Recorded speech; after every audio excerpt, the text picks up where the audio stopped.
দর্শক আসসালামু আলাইকুম। আপনারা সবাই কেমন আছেন? আশা করছি সবাই অনেক ভালো আছেন। এই যে বন্ধুরা, ভিডিওতে যে গাছটি দেখতে পাচ্ছেন বন্ধুরা, এই গাছটি একটি কবিরাজি গাছ বন্ধুরা। এই গাছটির মধ্যে রয়েছে প্রচুর পরিমাণে ভিটামিন বন্ধুরা। তো বন্ধুরা, এই গাছটি কিন্তু অনেক উপকারে আসে বন্ধুরা। এই গাছটির পাতা কিন্তু আপনারা দেখতেই পাচ্ছেন বন্ধুরা। এই গাছগুলো আপনারা কোথায় পাবেন বন্ধুরা? এই গাছগুলো কিন্তু আপনারা বাড়ির আশেপাশে বিভিন্ন রাস্তাঘাট, বিভিন্ন জঙ্গল এবং কি পতিত ক্ষেতের আশেপাশে কম বেশি কিন্তু আপনারা সারা বছর কিন্তু পেয়ে যাবেন বন্ধুরা।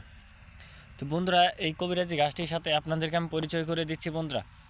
এই গাছটির নাম হচ্ছে বন্ধুরা জাপানি লতা বা পাকিস্তানি লতা বা ফিরিঙ্গি লতা বন্ধুরা। বিভিন্ন অঞ্চলে এই গাছটিকে বিভিন্ন নামে ডাকা হয়।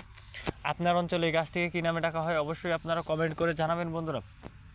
এই অত্যন্ত উপকারী গাছের মধ্যে কিন্তু রয়েছে। তো বন্ধুরা, গাছের পাতাগুলো আপনারা কীভাবে ব্যবহার করবেন বন্ধুরা?